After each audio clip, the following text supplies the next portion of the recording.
and welcome to TableTakes. Today is like the last date of what month are we in? July. We're in July and there's one day left. July 30th. I wonder what's important about July 30th today. Javion, do you know what's important? I think Gen Con might be doing something. Oh yeah, Gen Con. Yeah, you got interview. Javion's doing an interview. That's what's important. Yeah, that's it. Yeah, it's not somebody's birthday particularly. Oh, we told Emma we're gonna do this. Happy birthday to you. Happy birthday to you. Happy birthday, dear Emma. Happy birthday to you. Yay! That was incredibly musical. You just like harmonized perfectly. That was beautiful. We did it. Yay! I appreciate it. Oh my gosh, Emma, you are a treasure, a visionary. You're a genius. You're my favorite person, and I'm so happy for you that you made it this far in the world. Thank you. I appreciate that. That's so kind of you. Yes, no, and also to add on that note, you know what? You are a pioneer of throwing out all types of things, from abandoning all the types of foods and vegetables from your cart. You know how it is that the world works, and you want to make it a better place just by smiling every day and sharing information that people need to know. And Emma, you're amazing. Happy birthday. And also, what are you doing today? Oh my gosh, I said I was going to remember the name for this thing because my husband and I are going out to a fancy dinner, and the way I described it, I couldn't remember. It's kubayashi, maybe. Oh, it's basically okay, people know what this is because I couldn't remember the name, so I'm like, it's meat, it's things on sticks but fancy. Yes, Oh, kebabs. Yeah. So it's like a 12-course meal of like different stick things. Oh, that's so cool.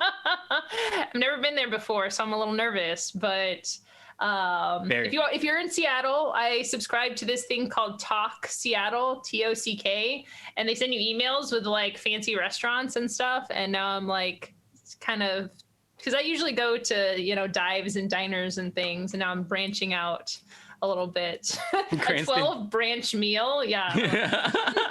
wow. Yeah. That sounds fancy. Yeah. So I'm excited. Should be fun. Yay. Yes. I'm so happy for you. Happy birthday. I know. It's so exciting. Remind me, I have to bring your present to you. You're going to love it. I can't spoil it for you. So if you want to plug your ears real fast, I'll tell the chat what it is. I'm getting Emma her favorite thing. It's dice. Lots of dice. I got her a dice coin, and you spin it, and you like put your finger down on it, and she's gonna love it. It's gonna be great. I love it. It's great. All right, no one in chat. All right, Emma, come back. You're good. All I saw was like gestures out of the corner of my eye, and it was very elaborate. So yes, now we're going skydiving. No. Yeah, I'm so glad you agreed to do that. But yes, after the skydiving, Javion, what else are you going to be doing today? Or how have you been, since the last time we've seen you? Not super good, unfortunately. I had a little bit of a sore throat recently. So, of course, I got myself tested for COVID, and I don't have COVID, thank God. Fingers crossed. But I bought myself some pretty new dice. Emma and I went to Mock's boarding house where I work, and we looked at all the new Dice Envy dice that we got in the store, and I bought some sparkly, shiny new dice. And actually, I want to show off something Emma got me. Ooh. Show and tell. Oh, yes. Oh, I'm so excited. Look at you guys in your fancy dice cases. Oh my Jeez. gosh. Okay. Wow. It's all nice and organized and color coordinated too. Yeah. I was going to say mine is quite chaotic. I love how we just have all these here. Mine is just very random because I don't collect sets. I just collect individual dies. Yeah, because I want as many weird ones as possible. Yeah. I filled it out. I wasn't sure I was going to be able to, but it's hard work, nice. Perseverance. I made it work. So what you're saying is that Emma is your dealer and Emma got you started. She's like, have a little taste, Javion. I'll be honest. When I started working at Mox and Emma and I met each other working there, I was like kind of into dice. I was kind of into D&D, but Emma is the one who got me into dice, like for real. I mean, look, it's just something. When I got my first die, I was like, oh, this is kind of cool. Because I got it at Gen Con, my first D20. Someone gave it to me. And the next day I was at ChessX, just like, oh my gosh, I need one of each. It just like a switch flips in you. And all of a sudden you're just like, oh, you kind of get what's so cool about them. I will say, this is why I love, I'm not going to say love and hate. This is like the joy and the danger of Mox Boarding House in Ballard specifically, because I know people there. So one of the people who works there, I was leaving, and James is just who I used to work with. Is just like, Cole's like, hey, look what we just got in. And they just got all the Dice Envy dice, which is, I haven't seen those in retail before. So Mox Boarding House Ballard now sells in retail the Dice Envy dice, which are the best dice. Before it was just on the website, but now they have them in stock and you can see them all right there and you can just pick it up and buy it. It's very dangerous. It's very dangerous. we support your collections of dice. Like I can't say anything. I like to do the gambling approach of dice making, where I buy all the reject ones that they have in bulk, and then just see what I get. And that's my MO. Because also they're like, in case of emergency, they are projectile weapons in a sling. Especially. I have that one. Yeah. Well, I got this D100. because of you. I went to the collector store. Someone was asking about the weird, odd dice I have. This is a metal D100. It is very heavy. I don't know if you can tell, but this is like, you're talking about weapons, Bonsai? That's hefty. Yes. Hefty. I think it's like 1 or 2 pounds, like just in this little sphere. If we had more time, I would show you my glitter snow globe dice. Oh, yeah. Again, that Emma got me for my birthday. I got you the first one, but then you got all the other ones. I got like 7 more. I've seen those. I've been very tempted on getting the smart dice. Sorry, we're going off topic. I was going to say, this is what smart dice. Bonsai, what have you been up to this week? Oh, but I basically, it's been very, very hot. Okay. It's very hot. I don't have any aircon in my house in Seattle. Like I did miss the Seattle, like oven scorcher, welcome to hell, open dimension. But it's just my new house. I thought it was air conditioned that we had. Unfortunately, it was a vacuum system throughout the whole house. What I thought was air conditioned. It's a vacuum system. And I was like, okay, well, I was excited about AC, but I guess not. But it's okay. In 2 weeks, we're going to have a air conditioned person come in, check it out, and install a heat pump, hopefully. And so I got a hose and a kiddie pool, I guess, that I could just hang out in for a while. But that's my life. But, also I'm prepared because we have a just a quick drop. We're going to have a charity stream like after, this, that maybe some folks that you might, I don't know where my camera is, see around here. They might be on it. It's very, you should maybe get drawn to this event, maybe. We'll speak about it later. But let's go ahead and jump right into the headlines, folks. Guess what? Do you want to know what it's like to have a lot of money? Just like a lot of Too money. much. Too much money. But you know what? If it brings you joy, I'm not going to hate on you. This is your money. You are your own person. You can spend how you like. But also, a sealed Magic deck basically sold for about 150 grand recently. It's a sealed starter deck of 60 Magic cards. The Magic the Gathering second edition cards sold at auction for 150 grand. Aside from, collector's value, it has like an opportunity of obtaining a Black Lotus. And when I looked it up, like the highest paying Black Lotus that you can get was about $250,000. And what's your thoughts on this, folks? So the specific set, the starter deck, was from Magic the Gathering Unlimited. So how long ago was that? 1993, I believe. 93. Wow. Yeah, 1993. Yeah. Okay, that makes sense. It's younger than me. Expensive. Oh my gosh. Younger than me. Yeah, I bet that person's very happy. I mean, yeah. I mean, it would be awesome. But do you think that they would open the deck? Like, they spent 100. Like, what's like? There's always that potential of a hidden like that gamble.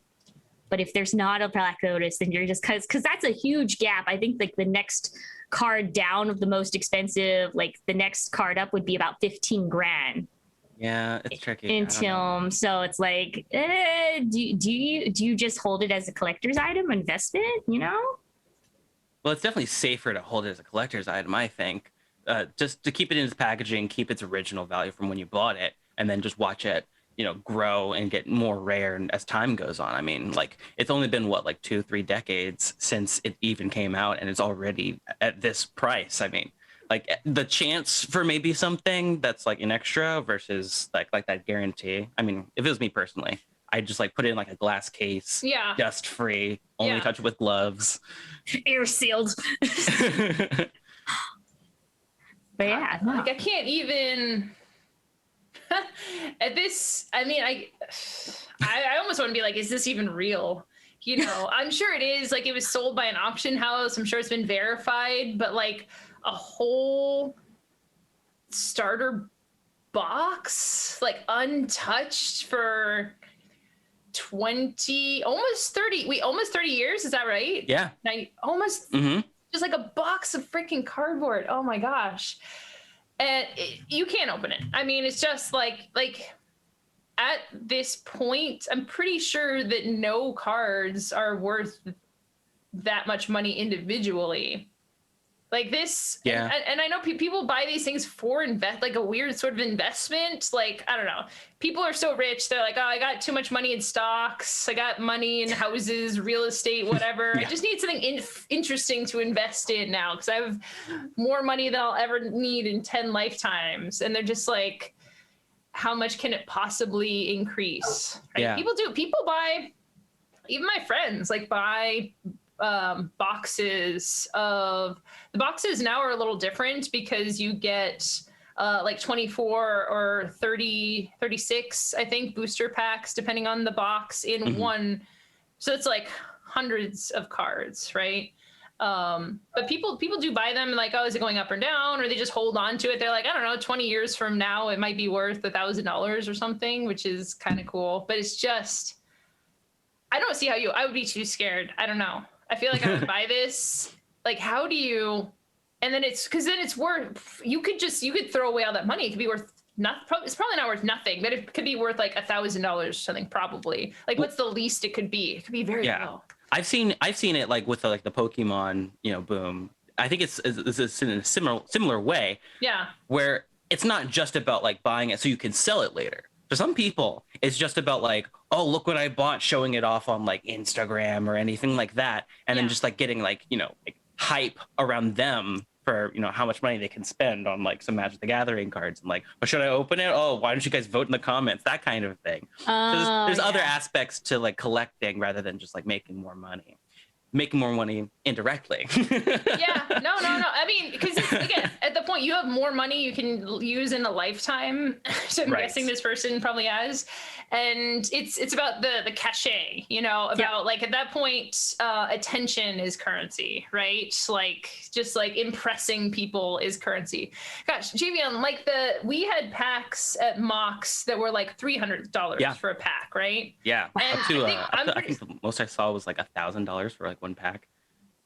On the retail floor? Yeah, on the floor. Oh my gosh, okay. Wow. I think the most I ever saw, someone bought a pack, one of the like, I think it might have been like a $200 pack or something. And I think they opened it too. I think they just opened it right there in the store. Yeah, I remember. Right? Yeah. Oh God. What? Okay. $200. It's like, here's like groceries for like 2 weeks or something. I don't know. Multiple fancy dinners, here's like a nice piece of nice shoes or something, like 2 nice pairs of shoes. Like, here's this. And it's just like over in 2 seconds and it's worth like $5 or whatever. It's just, like I said, people have their money, and if it brings them joy in whatever form, like it's it is what it is, you know.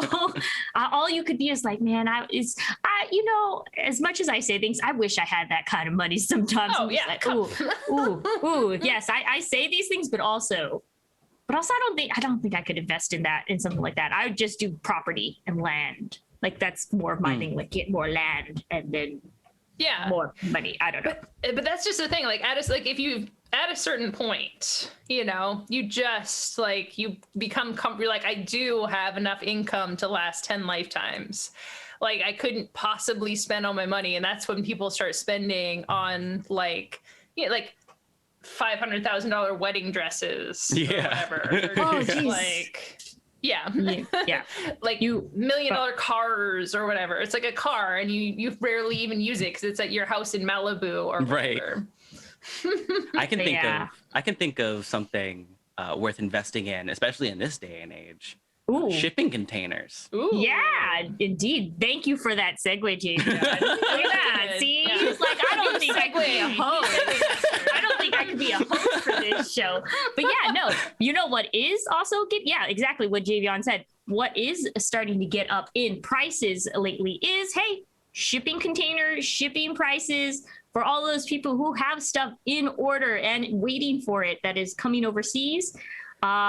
Basically because, hey, this thing happened called COVID, a pandemic that is still going on, and how people are reluctant to like take in articles or any of them that may transfer diseases. Surprise, surprise.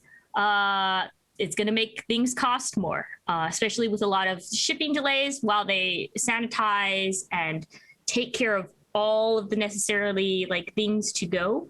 So basically, like, for more context, the cost of international shipping has steadily increased through like basically 2021, leading to fulfillment delays. Like basically, like in the start of the pandemic, I don't know if you guys remembered, we were like, hey, Magic the Gathering gonna be delayed. Hey, this board game gonna be delayed. And especially those who are investing in Kickstarters. It's gonna be delayed. And with these delays come both a hit to the consumer and small businesses. With this, if for an example, over a 12-month period, Nolan from Deepwater Games basically told their pricing. It started off being about $3,400 or $3,400 to now, 12 months later, $21,000 for the same 40-foot shipping container that you would have. Yeah, almost 10 times as much. Ooh, and it's very, very. I honestly didn't think it would like affect me when I heard about all the shipping stuff. I found out about it because like I think just before the pandemic started, the quarantine started, I was like Kickstarter, and then for like the whole year I was just like waiting. When is this stuff finally gonna like show up on my doorstep? And like, there's two things that I love about my job at Mox. It's the people that I get to help, but also new board games when they come into the store, and I get to be one of the first people that like looks at them off the cart and put them on the shelf, and I'm just like, I'm gonna steal this one. But like, it's so hard to get board games right now anywhere, because I mean, I didn't even realize it until it happened. Board games super low on the priority list when you compare it to like, I don't know, hand sanitizer and like masks and, you know, things like that. So I guess it makes sense. Yeah. No, it totally does. Oh yeah, and what were you gonna say? It's just, it's tough because we're thinking about economies of scale and the reasons for all these pricing things. You know, why do all board game publishers get their games made in China? Because it's cheaper, right? Even with shipping it so far, you know, all of these board games, they go on a plane, they go on a boat, and they go thousands and thousands of miles across the ocean. And even with all that, it's still cheaper, or it was, to get things printed in China. And the prices were depressed in a way. It's just like global economies, right? And things are cheaper in places because a lot of not great reasons sometimes for like labor practices, but they're managed and subsidies, right? A lot of these places, a lot of these countries will give extra money to like encourage things, but it can't last forever. And this is really a thing that I've been hammering home for a lot of these people. It's like board games are too cheap. They're expensive and that might be hard for people to hear, but most of them are cheaper. Like what you get them, the stuff, the design work and the artwork and the physical products, the fact you get this $40 board game that has similar work to like a $60 video game, and a $60 video game is often downloaded, right? There's no physical components, there's no shipping involved. And it's just like, they have been so cheap, and the prices have to go up. It's just unsustainable, especially with this it just goes to show, like it's not a small thing, it's a big global thing, but kind of like it's the straw that broke the camel's back. It's just like, it just shows that things like we've been living on borrowed time for what we've been able to get. And this is going to be the future. Kickstarters are holding off. They're like, well, we're going to hang out and delay and like maybe things will get better. They're not going to get better anytime soon. And it's really tough. A lot of smaller companies could potentially go under because of this. And then with larger companies may be able to absorb it, but they can't absorb it forever. Something's got to give in the system. Yeah. Speaking of the larger companies, Hasbro, as a note to this, Hasbro already came out that they would be increasing their D&D and Magic products by about 10%. Like that is the suggested like high end, but we could see as things go on more and more, especially with another thing. As a woodworker, I know lumber, paper products, all that stuff has gone up. So even if you were to transfer your team to something that is local around your area, paper, a lot of paper companies, a lot of milling companies, they're a little bit harder to do because a lot of people switched from like making paper products to another thing because they're like, oh, they're getting stuff overseas. And now we have that crunch with everything. But yeah, we'll just have to wait and see how this is going, how much the price is going up for this. But just be aware, be forgiving of especially smaller businesses, smaller independent publishers about when you're getting your products. Like everyone's trying to get things out. And as the new strain, of course, with COVID, Delta is coming out and more things. And the people, people just have to see how everything falls. Speaking of which, seeing things that maybe were problematic, were very problematic, being removed and giving it a new, fresh thing that we always wanted. Javion, tell us about it. All right. So a few games, including Mombasa, Maracaibo, and Puerto Rico, are going to be removing Colonial Themes from their board games in upcoming updates.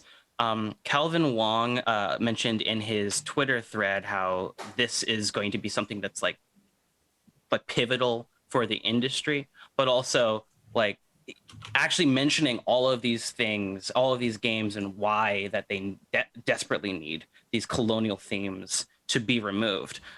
So Spirit Island, for instance, is going to be removed. Is already a game that is all about removing colonials, right? Like when I talk about this game at work, when I'm explaining this game to people, I call it "Kill All the White People," because you're playing as spirits who are trying to keep people from colonizing the island of natives, and you're fighting back using tidal waves and nightmares and big burning all the buildings down and things like that. But also Mombasa is redesigning it just from the ground up to remove all colonial themes. So it's getting a complete revamp.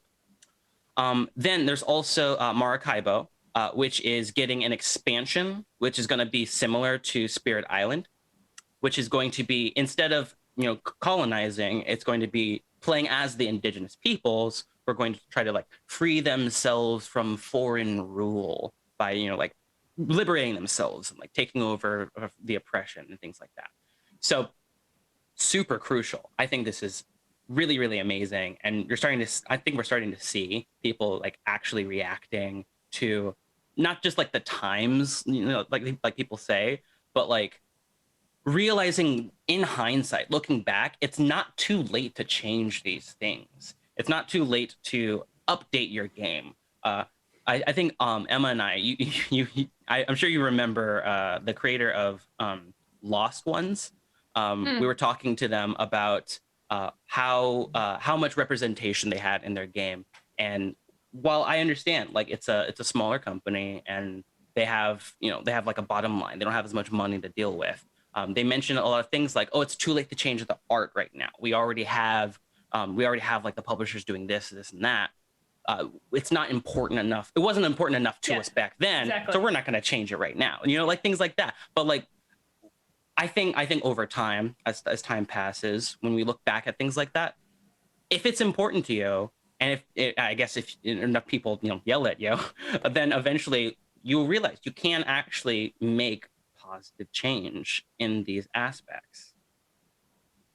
Yeah, it also has to like deal with a lot of people realizing that wording is super important on how you label things and what you label things as worth. And also I think, and from my point of view, it allows people to create games that break out of like, if it's a map, you see a map and you automatically think, oh, it's war, or we're just gonna like take over the area. It allows people to like think of new ways to explore a map, to like cover an area, and how you could like, for example, a lot of migration games that have been coming out that don't have the themes of like all these problematic themes, like dealing with like all the hurt and history behind it. Like more of like a learning process of how these animals go throughout the world and what they do and what positive things, like at least from my perspective, I think this is a great opportunity for folks to learn like how to like go outside of the box in terms of thinking. Yeah. Ecos. It just made me think of Ecos as a great example, right? Yeah. You're making out terrain, you're populating it with animals. Some of the animals eat other animals, which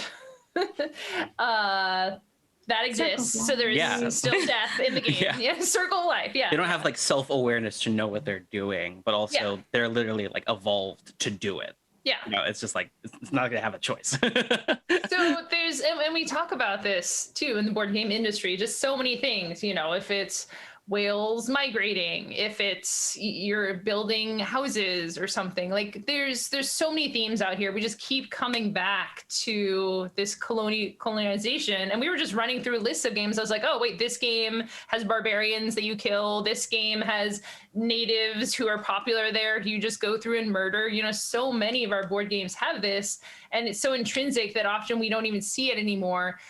Which is maybe why some of these publishers push back, because some do. We've had publishers and some problematic designers really pushing back and saying like, oh, well, this is the way that it was or whatever. This is history, every excuse in the book. And it's just like, it's not cutting it anymore.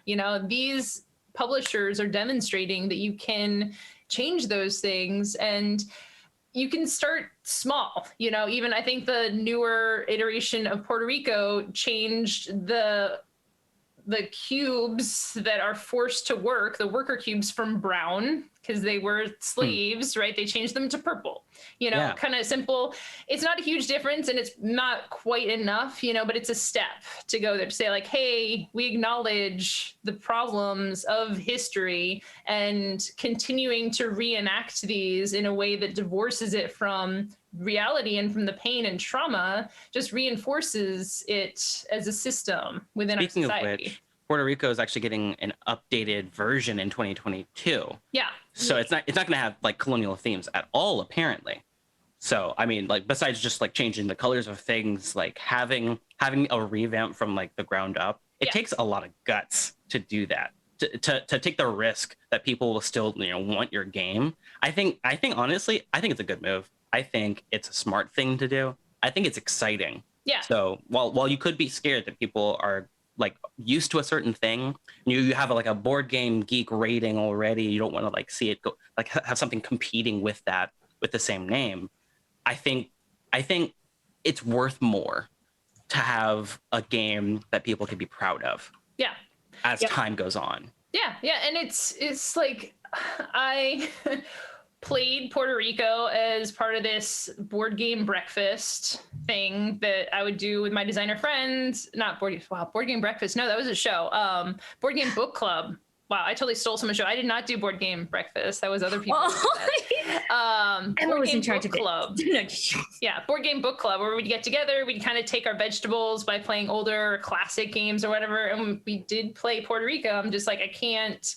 The mechanics that are here are really interesting as a designer, but I can't buy this game. I can't play this game again. You know, I couldn't do it. And some people won't care because the pain isn't real enough for them, and you'll probably still copies, but other people like me, it will matter. And by making these changes, people can enjoy the cleverness and the mechanics and the fun of the game, which they can't do now because of the problems. So you can revamp these games and make them something that anyone can play, you know, and they don't become worse, you know, they become better for it.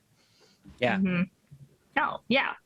We just are excited. This is a good path to start on, recognizing, hey, these are the problems in the board game industry. Let's fix it. Let's revamp it. You can still have some of the old games, but let's do something new, because it's nice. It's nice. If you want to appeal to this general audience nowadays who are more socially aware, more like basically open-minded as communication becomes better and broader, we need things to change. And that is something that is definitely to be done more than just in this topic, by the way.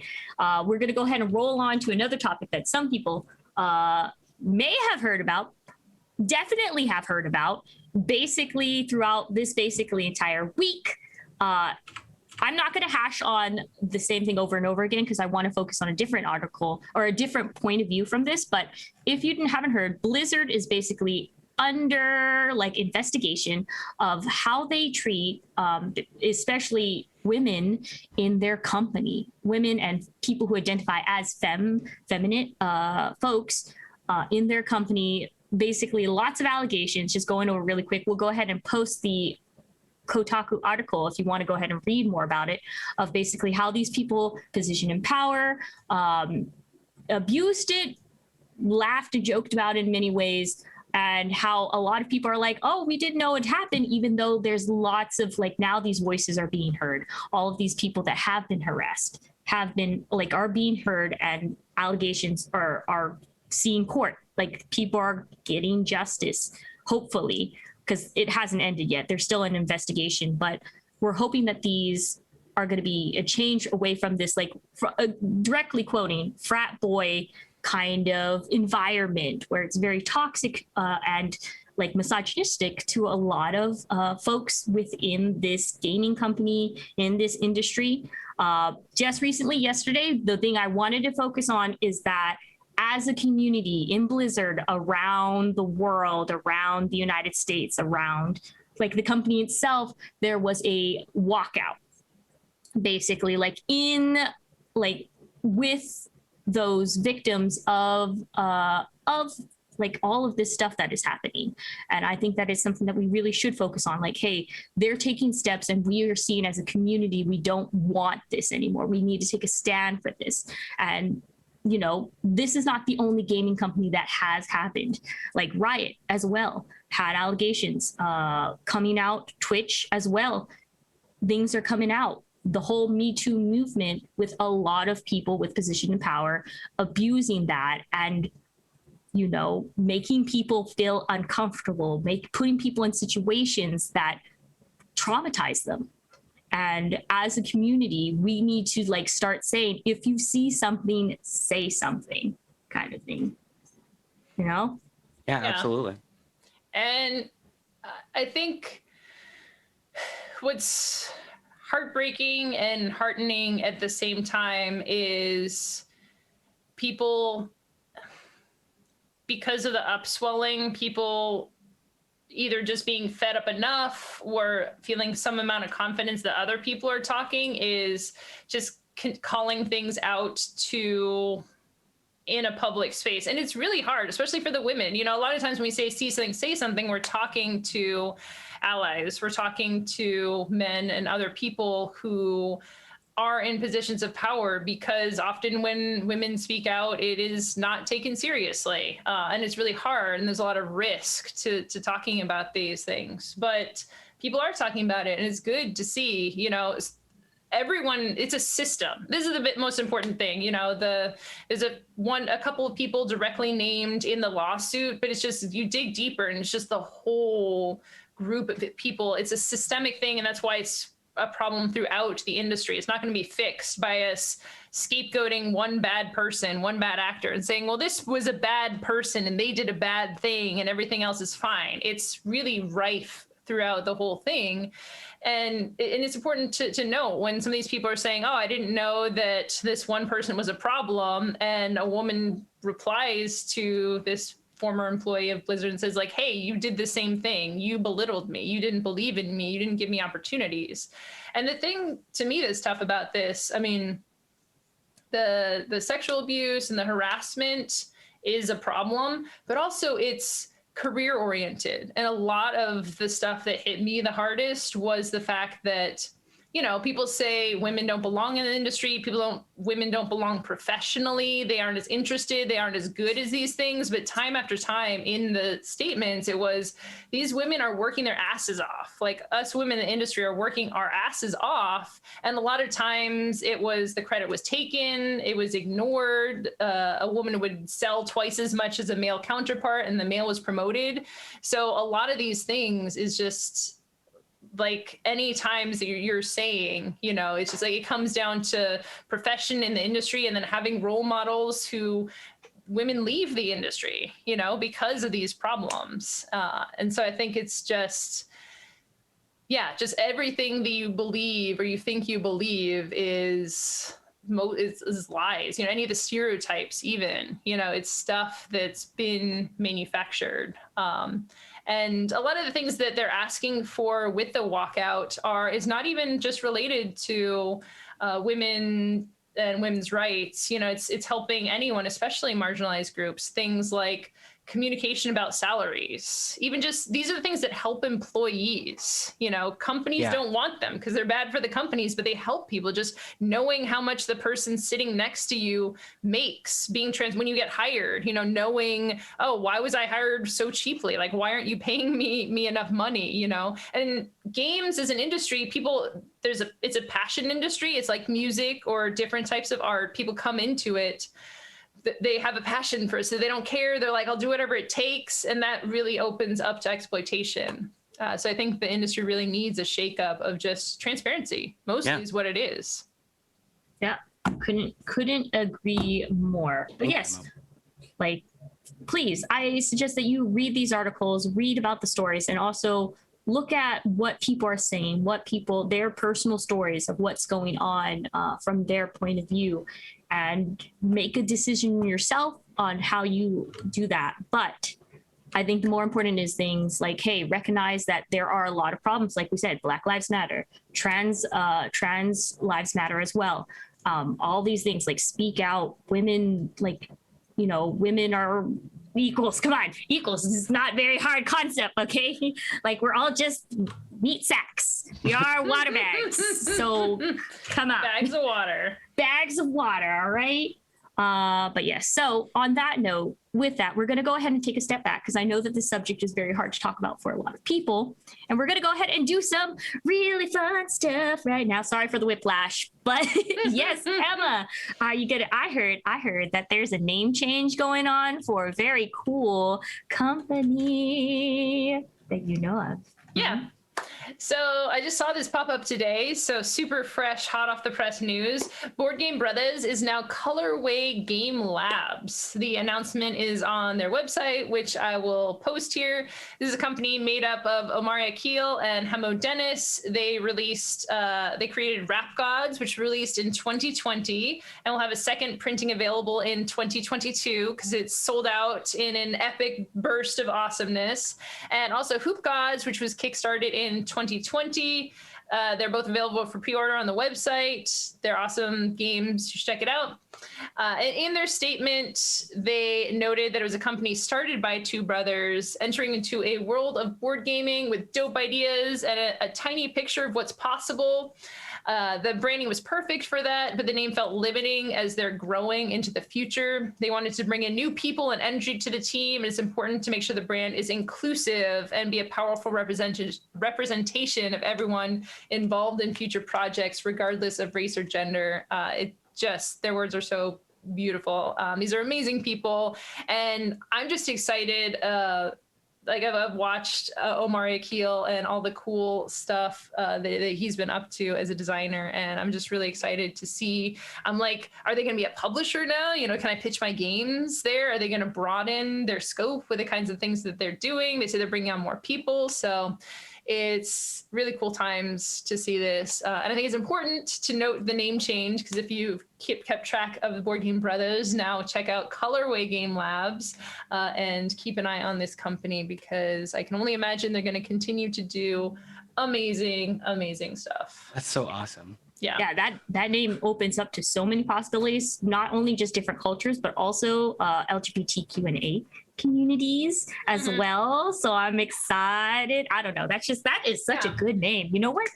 We need to applaud. That's such a good name change. Game Labs too, because Board Game Brothas, they could do things, and because they hinted a little bit at, which is something that's very much at the forefront of my mind, like games, a board game. When you talk to someone, especially not in the industry, what's a board game? They have a very specific image of a board, right? Yeah.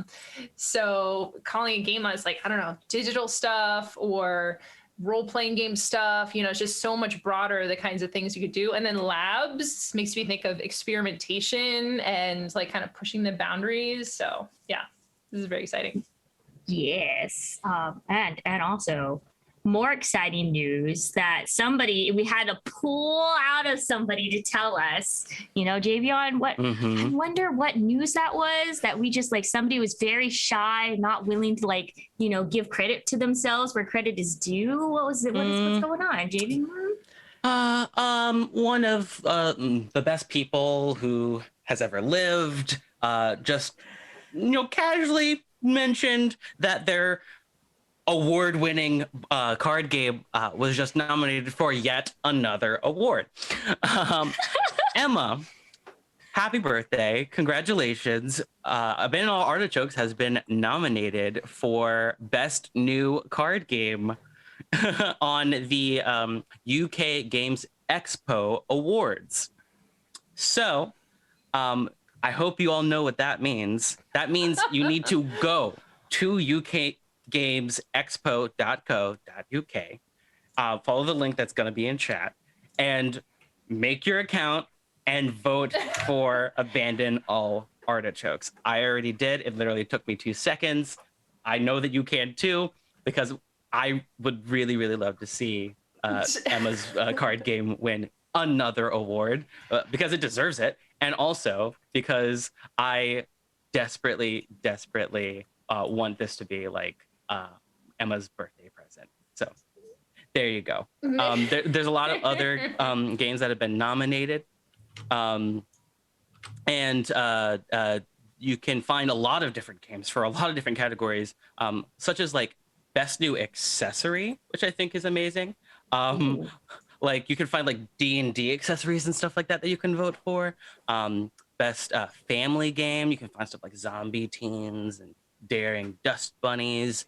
Best miniature range, which I have to assume is just a range of different miniature games. So Dungeons and Diversity, which has a bunch of miniatures that you can use in your RPGs, but also Stargrave, which has science fiction war games involved. And then there's just so many to look from and look through and choose. Dice games, party games, they got all the cool categories. So those awards will be handed out to people who deserve them, but it's all on you guys to vote. So make sure you vote. well, but often. Just no word. We're just gonna like put a little link. You can go ahead and look and peruse. Maybe think about, maybe put in stuff in there. I'm just saying, your words need to be heard. Yeah, sometimes. The news is that the awards have been nominated for UK Games Expo, and there's a lot of good games on there. Prisma Arena is a really cool one. Escape the Dark Sector, super fun. Paper Dungeons, which is one I haven't gotten a chance to do that yet. Javion, you did the dungeon. Oh, right. No, I think that was like Pocket Apps Dungeon. Yeah, I think Paper Dungeons is something different. Oh, is that a different one? Yeah, Paper Dungeons I think has like a lot more like maze-like thing. It's competitive, like multiplayer. Oh, cool. I'll have to check that one out too. Yeah, I was just like seeing lists of this because you can see some stuff, and then like Zombie Teens Evolution, I've heard about, is super cool as well. Dragomino, which was awarded the Spiel des Jahres award this year. So yeah, it's cool. It's like, I know those games and other games that are probably good too. But yes, you know what? I think on that note, we should just go into the bundles with Javion. You're gonna tell us what's going on with the bundles. Yeah, I'm super excited. I'm always excited to be on the show, and I love talking about bundles. I love RPGs, and I love charities. So today we got two big old bundles for you guys to look at. First off, we're gonna start with the Humble Bundle, and we're gonna be looking at the Starfinder book bundle. Paizo has teamed up with Humble Bundle to help a charity for kids called Comic Books for Kids. This charity helps cancer patients and other ill and bedridden, hospital-ridden children reclaim their childhood and continue to be kids, actually get the chance to be kids with like coloring books and comic books that are tailor-made for them, chosen for that hospital. And it's just a really cool charity, you guys. Starfinder, if you don't already know, is Pathfinder, but in space. It has a completely new rule set, but it uses a lot of the old Pathfinder stuff. And it is basically like this interstellar sci-fi RPG, really well thought out, really well built. It has a lot of content for it, as you can see in this bundle. You can get the 12-item bundle for just $5, and it's literally like hundreds of dollars of content.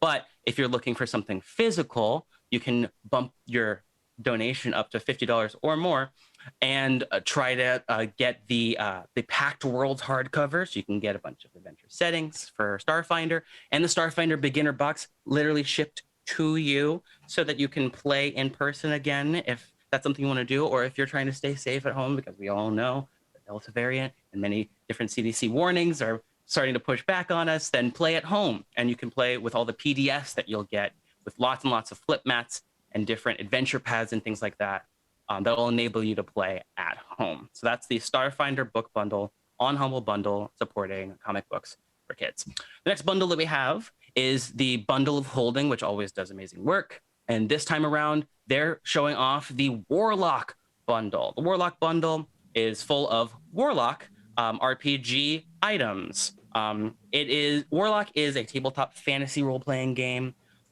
It's got a lot of old school RPG fantasy attributes. If you think like Warhammer, like Games Workshop, think like Dungeon Crawl Classics. It's very retro, very vintage, very chic. You'll get a lot of content with this, depending if you want to go for the starter collection or if you want to bump it up to the bonus collection. The starter collection will come with the rules, the Warlock core rule book, which gives you everything you need to play from a PDF standpoint. But you also get Kingdom and Griff's Veil, which has sandbox settings and a bunch of location items and things like that, so you don't have to build the world yourself. And also an adventure, three small adventures in Three's Company. So altogether, I mean, all of this stuff that you get just from the starter collection for only $7. I mean, you get a lot of content, but if you bump it up, you'll get the bonus collection, which comes with Compendiums 1 and 2, which gives more rules for Warlock, as well as the Rogues Gallery, Phantasmagoria, Bridgetown, and a book that needs no introduction. Goblins. Go check it out. Donate to Bundle Holding as much as you would like, and you'll get a bunch of RPG content, and you'll also be supporting a really good charity, Direct Relief, which is helping to stop the pandemic, or at least mitigate the effects from it by shipping important medical equipment to people, not just in the US and Canada, but where they really need them in agencies all over the world. Please check out the Bundle of Holding. Check out some Warlock if you want to play some RPGs at home, some old school fantasy RPGs, and help a really cool charity in the process. Yeah. Oh, also, before we head into Kickstarter, speaking about really cool charities and maybe events that are happening later on today and right after the stream, just kind of hinting before we go into Kickstarters, is that, hey, I don't know if you guys noticed, there's this little link going in chat called Trinity Haven going in. They're actually coming in and talking about their charity organization. If you're not familiar, these are housing and supportive, like this charity group gives housing and support to people in the LGBTQ community who are the most vulnerable because unfortunately, if their families do not accept them, family or friends, they get kicked out and are in a situation that it's very hard to come out of for just basically being who they are. And this, we're going to go ahead and go in more than Javion here is going to be interviewing them. So stick around right after this. But also, Kickstarters, here we go. It's Kickstarter Court, and I'm going to be kicking it off with Jasper Modular Shelves by the board game tables.com. So it has 6 days left. Thursday, August 5th. It's basically, if you're like me, you got a lot of board games. You got to store them. If you want something a little bit different from the IKEA Kallax shelves, that is the NPC generic insert into a lot of gotta be honest, it is we have board game collection starter pack.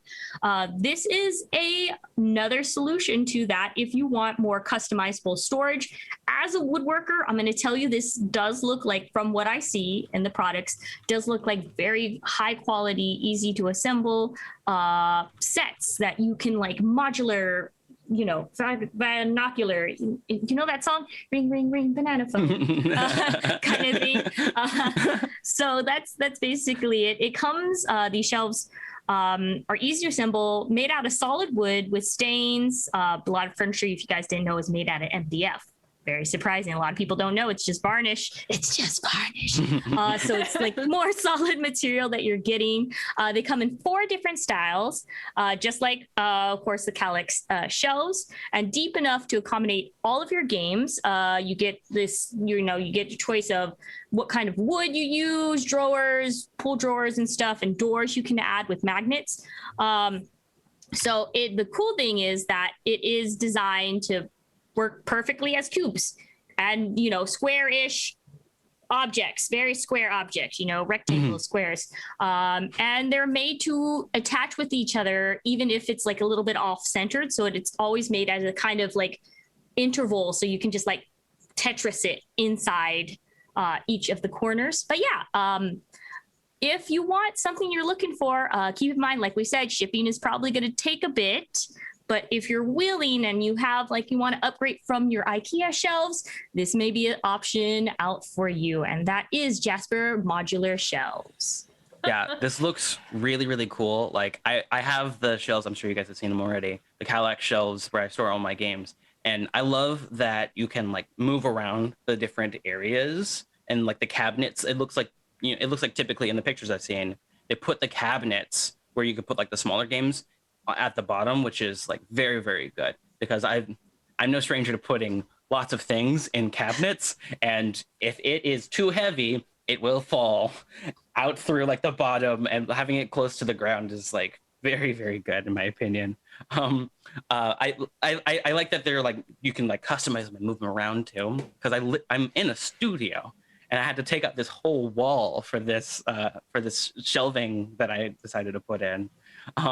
So if you're tight on space like I am, it's not too expensive from the price point that I saw. I think it's I think if you're like me and you're a collector, you should definitely check it out. It's an investment. Oh gosh, this does look pretty cool. I'm just watching the GIF of it go over and over. You're right. Oh, this is very It's pretty. good. It's good. That's why, as a woodworker, Yeah, and for the different sizing is the big thing. I've done Marie Kondo, so I do store all my board games vertically. I know that there's discussions about vertical versus, but you don't want to stack them because then you can't get the one in the bottom. It's tough. I don't know, different strokes for different folks. I'm just the one at the bottom. It gets squished by all the other games. Everything's that's why you get hard dividers. Well, yeah, if every game is on its own divider. Anyways, so the width of these, the fact like you can change like the heights and the widths of the things. So cool. How do they even do that? That's just so cool. It's wood, but somehow. If there's one thing that all board game nerds can geek out about, it's shelves. Yeah. Okay. One thing we can all agree on is that shelves is a thing. Yes, shelves are a thing. Okay, so we have a comment that says vertical is the only way, but the username is so very wrong about games. So I have mixed feelings. Oh boy. I mean, I do stack mine vertically, so I don't know. Yeah, no, vertical. That's what I said. Vertical is the Marie Kondo way to do it. To have things, every game, any game you want, you just grab it and you take it out, and you can play it right away instead of like. We can have different opinions. That's all. It's okay. It's okay. We can agree. Of course. Yeah.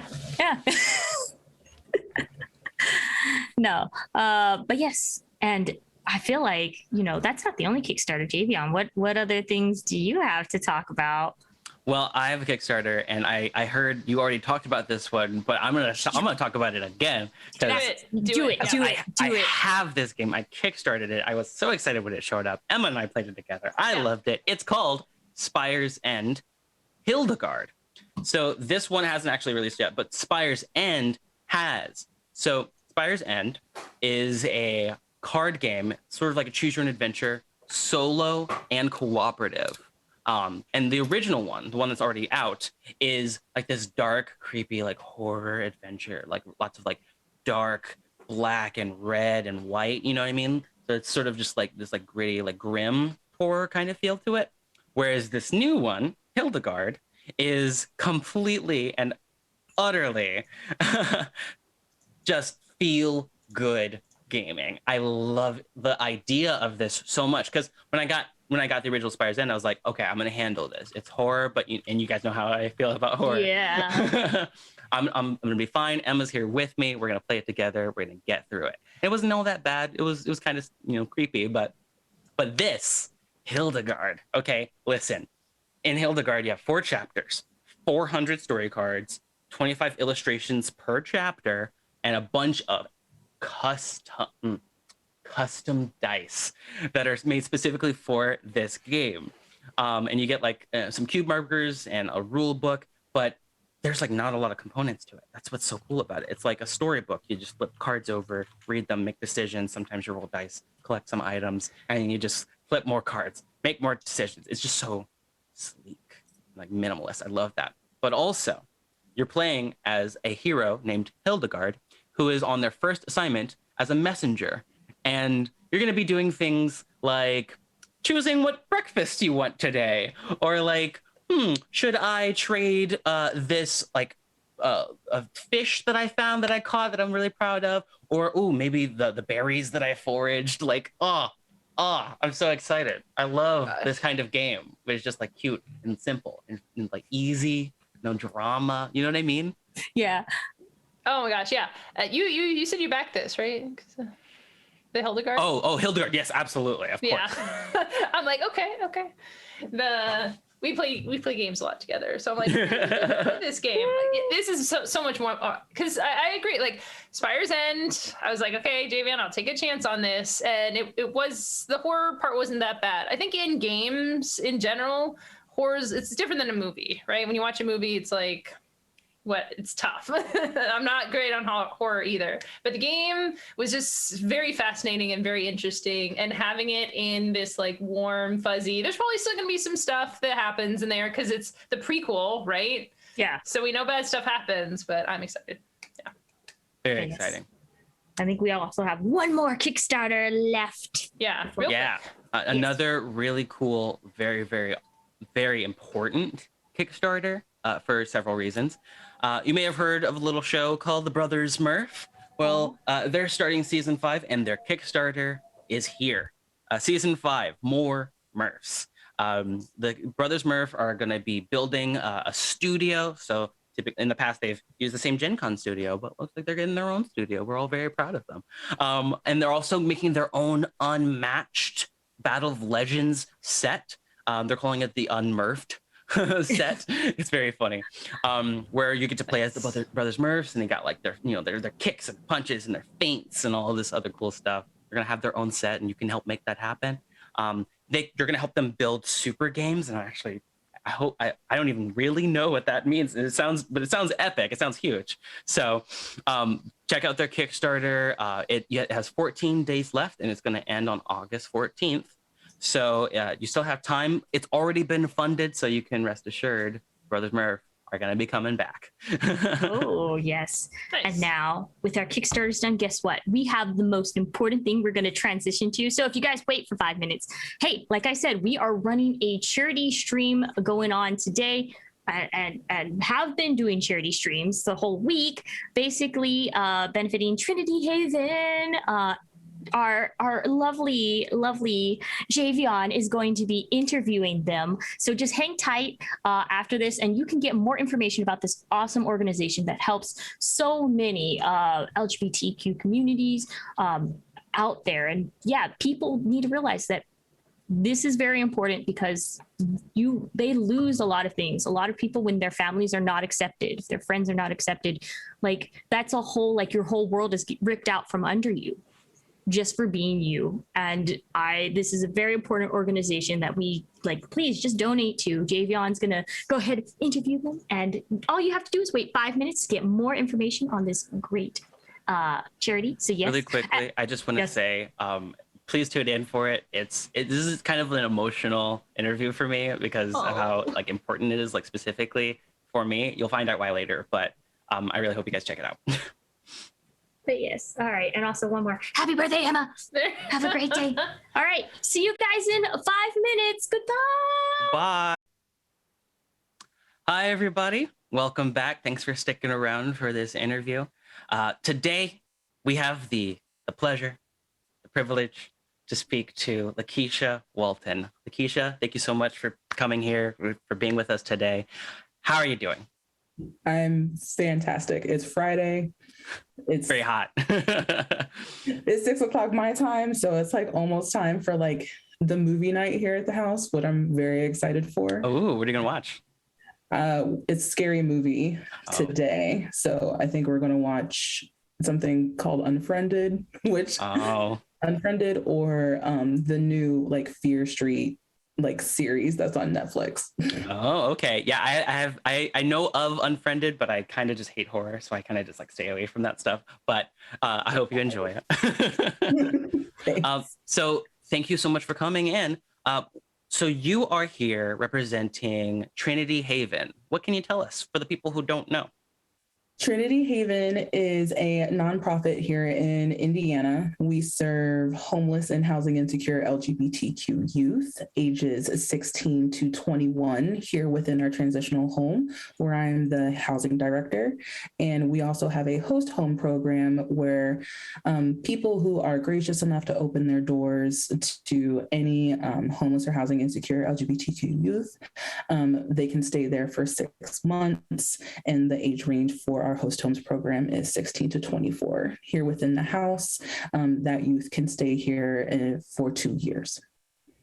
That is really, really special. That's beautiful. Yeah. I just have to share this really quickly. So I have sort of a personal connection with this charity specifically. Maybe not Trinity Haven, but charities like them. I myself am, a recovering LGBT youth.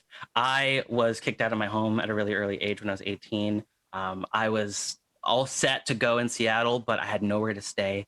And I stayed in transitional housing and youth housing organizations just like Trinity Haven. And it's so emotional to have somebody to speak to about this, to all the work that you guys do. I just personally want to say from the bottom of my heart, thank you guys so much, so much. Thank you for sharing and being vulnerable. Like, I am also within the same demographic as the residents that we have here in the house. I was also part of the homeless community after I ran away from conversion therapy when I was 16. Oh, wow. So, trust me, I have a very special connection with every resident that walks through those doors. But you're doing well now, right? Like, what do you do within the organization? Well, I'm the housing director, so I live here full time with all of our residents. Within our house, we have 8 residents, 2 staff that will live here full time, myself and our part-time RA that works weekends. So I am essentially the parent that I wanted when I didn't have them to the 8 residents that are in our home. I take care of them emotionally when, especially like the holidays that just passed, or like holidays, the man-made holidays, I like to say, of like Mother's Day and Father's Day, and it gets a little rough on them. I let them know that there are people out there like me that will accept them and give them that whole graciousness and love that they deserve, and not whatever was put on them for a young age, and letting them know that they can trust people again and, you know, be vulnerable and, you know, start to feel again, because a lot of them have shut their feelings off, myself included. Like, I just learned how to feel during this Pond replay of a pandemic. So, oh, man.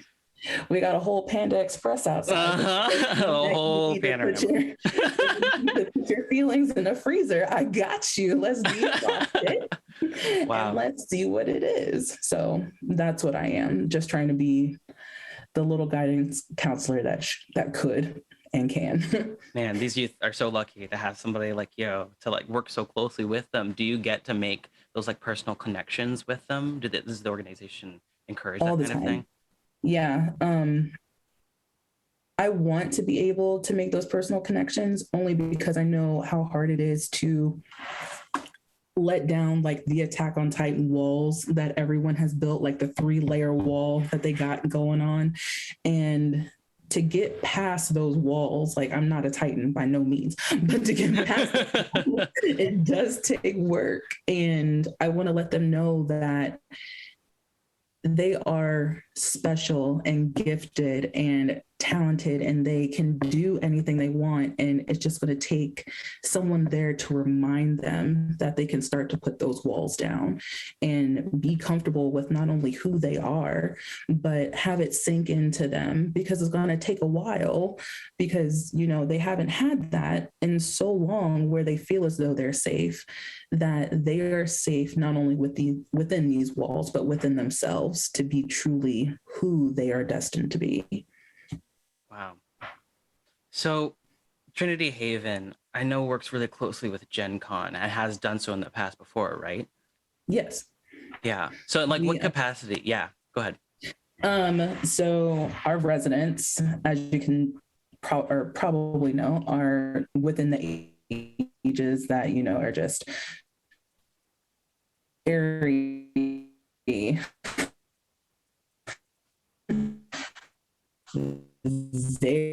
Sorry, I'm getting some connection issues. Like everything that Gen Con does offer, and in order for not like that, we can is Gen. So sorry, we have so many people connected in our house. Yeah. Am I better now? Yeah, I imagine there's a bunch of people sharing so many things there, right? Yeah. So okay, it looks like it's good let now. me see. Yeah, there we go. So sorry, so many people connected to both routers. It's crazy. I'm pretty sure someone is on Xbox right now. So yeah, a lot of our bandwidth is going right now. But with Gen Con, just with everything that they have to offer, but also having our young adults getting out and meeting other young adults, being able to express themselves like the way that they can with cosplaying and everything else, is just mind blowing to them, that they can find someone being comfortable in their own skin so young. And that's what we want to show our residents. So we try to go like as much as possible. But again, 2020 was just something that we just, I guess, don't mention now. It's kind of like Voldemort. We can't say this number now. Yeah. But it's something that we definitely are excited to offer everybody that's here in the house, and they are killing it. They're like, I don't know what I'm going to do. I don't know who I'm going to be. And I was like, you got a month and some time. Let's just focus on, you know, getting into class and all this other stuff, and everything else will follow. It sounds it sounds like you're in the house with them right now. Is that right? Yes, I live here full time. Wow. Oh my gosh. So you're just there, like, man. That's so awesome. I remember in my experience with it, I often needed somebody to talk to. I was coming to like a new city for the first time, trying to be like an adult after like cutting ties with everyone in my past. Having somebody to talk to, that must be life-changing. Absolutely. Yeah. It's mostly, it's not even, let me start over. When it comes to just the bouts of emotion that are just unpredictable for a lot of people, even a lot of our residents bringing things up to me, they'll have panic attacks, let's say at like midnight, 1, 2 o'clock in the morning. A lot of them suffer from insomnia. Mental like illness is a thing. And I want them to know that mental health is very important and to help them take care of themselves. I do make myself accessible, but I do let my residents know that in order for me to help like take care of you, the one thing that we're going to have to learn together are boundaries. And boundaries are a very big thing within this house. And I have a Prentice Hemphill quote in our dining room. Boundaries are the distance where I can love you and myself simultaneously. So I want to instill that in them, because I know that all of these residents have grown up with a very skewed definition of boundaries. Yeah, I can't imagine. It sounds like they are dealing with a multitude of issues beyond the surface, like below the surface. What kind of training does everyone who works there get? What kind of things are they prepared for? Well, I personally have experience within elementary education. So I also did some secondary education curriculum work. So I have training within trauma-informed care, social emotional learning, restorative practices. And that's also training that was given to us through Trinity Haven. Trauma-informed care is huge. It goes over a multitude of things, but also restorative practices when it comes to dealing with conflict basically go hand in hand. Like you can't have one without the other. And it's a great way to restore or just basically resolve conflict without having people running around the house saying like everything else. It's like, okay, bro, we're just going to sit down. Like take a minute. And then as soon as you like feel your feelings, we'll come back in and we'll be like, okay, maybe what I did was wrong. And we can apologize and move on. Absolutely. Oh man, my heart is just so full. I'm so glad that all of you have the background and like the experience that you can bring to this kind of like need. You know what I mean? Yeah, it's a real need, especially with the statistics that have come out from the Trevor Project, with like 70% of homeless LGBTQ youth identify as trans, and that number is even higher when it comes to suicidal ideation, self-harm, things like that. So I know that the need is real, and I'm doing the best that I can within the community that I'm also in to serve those who are at risk. I am so thankful that you came in and talked with us today. I'm so thankful for everything that Trinity Haven does. Words cannot express my gratitude for all of you. What things can we look forward to with Trinity Haven? What things are you all working on right now? Well, we have a homecoming ceremony, which is so good. And it's a Alice in Wonderland type theme that I am told. So everything is going to be opposite or like upside down. I don't know. I'm just going to look pretty, really. Yeah. Yeah. It's going to be pretty. My residents are really excited about that.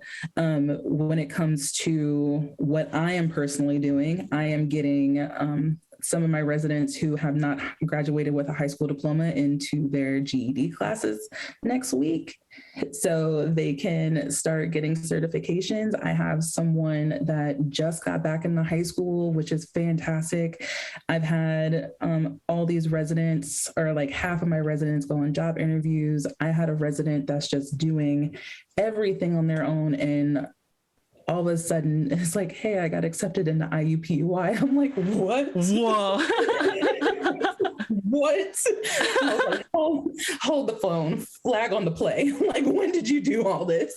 So it's also like getting them out and meeting new people that I am into. So I'm partnering with like other LGBT groups like Gender Nexus and the Damien Center and Indiana Youth Group to get some trans talks and some other partners when it comes to mental health and fitness within the house.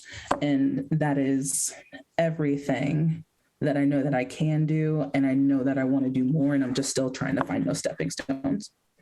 That is so wonderful. Thank you so much. I think we're gonna start to wrap it up here now. I just want to say from the bottom of my heart, thank you. I would not be here today without people like you doing what you do. So as we wrap up today, just know that my heart is full. And could you tell everyone here, because I know much like myself, they want to know how we can support Trinity Haven. Yeah. You can support Trinity Haven through our website, trinityhavenindy.org. Hope you got that. Great. Yeah. And in the About Us section, I hope you got that. Yeah, in the About Us section, there are ways to donate or contribute to our organization. Absolutely. Keep checking in on all of our charity streams. You'll see links to charities that we're helping out these trying times. We've there you go. Nightbot has just posted it up again. Follow that link if you want to help support Trinity Haven. We all could use a little bit of help, and these people could use just a little bit more. So please donate if you can. Thank you so much, Lakecia. You are wonderful. You're beautiful. You're a treasure. I'm so happy that we stop making my heart poop its pants. Okay. Go out, go be a superhero, and keep making the world a better place. Thank you. Thank you, everyone, for sorry, please, what were you saying? I was you have a good one as well. Absolutely. Thank you, everyone, for tuning in. Stay tuned for more of these charity streams that we're going to be doing. And don't forget to follow or subscribe on Twitch. And if you miss a show, don't forget you can always check out our streams on YouTube later, or you can go onto our Discord where we're going to be showing a lot more of our Gen Con news, not just for Gen Con Indie, but Gen Con Online, and more charity streams to come. So thank you, everyone, for being here. Thanks for having me, Gen Con. Once again, I'm always happy to help out. I'll see you all at Gen Con.